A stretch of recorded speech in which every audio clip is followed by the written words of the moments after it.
गृहमन्त्री कति धेरै बिजी हुनुहुन्छ, कति त यहाँहरू मध्ये कोही गृहमन्त्री हुनुभयो होला अथवा हजुरहरूको नजिकको मान्छे पनि गृहमन्त्री हुनुभयो होला, कति धेरै बिजी हुनुहुन्छ।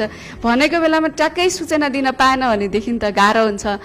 त्यो भएर अब गृह मन्त्रालय एकदम ओभरलोडेड हुने भएको कारणले र देशको आन्तरिक सुरक्षा संयन्त्र भन्दा माथि इन्टेलिजेन्स चाहिँ त्यो अबोभ रेगुलर ल एन्ड अर्डरको विषय भएको कारणले गर्दाखेरि चाहिँ यो विषय जति पनि गुप्तचर निकायका सूचनाहरू छन्, यी सूचनाहरू चाहिँ प्रधानमन्त्रीसँग प्रत्यक्ष पुग्दाखेरि राष्ट्रिय सुरक्षालाई कस्तो बनाउने, कसरी अगाडि लैजाने र अब भनिन्छ नि पुलिसले चाहिँ नि वाट हेज ह्यापन्ड भन्ने कुरा बढी जोड दिएर हेर्दो रहेछ। के भयो अब त्यसलाई के गर्ने त, कसरी अब त्यो कुरा चाहिँ कारबाही अगाडि बढाउने त भनेर पुलिसले त्यो हेर्दो रहेछ, सुरक्षा संयन्त्रले त्यो हेर्दो रहेछ भने इन्टेलिजेन्सले चाहिँ वाट मे ह्यापन, के हुन सक्छ त, त्यो हुन सक्ने कुरालाई रोक्ने काम चाहिँ अब सरकारको त हो।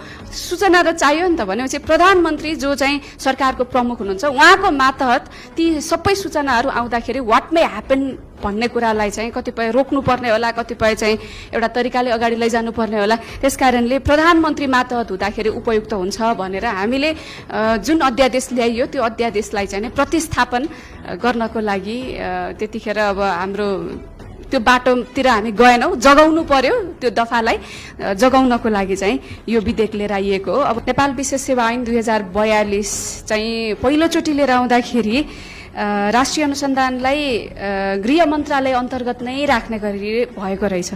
त्यसपछि केही नेपाल ऐन संशोधन गर्ने ऐन 2075बाट चाहिँ प्रधानमन्त्री तथा मन्त्री परिषदको कार्यालय अन्तर्गत हुने गरी व्यवस्था भएको रहेछ। अनि प्रधानमन्त्री मातहत नै थियो। अब जेन्जी आन्दोलन भइसके पछाडिको हकमा तत्कालीन प्रधानमन्त्री सुशीला कार्की चाहिँ त्यति बेलामा अब चुनावी सरकार थियो, उहाँले त्यो सम्हालिरहेको बेलामा चाहिँ अध्यादेश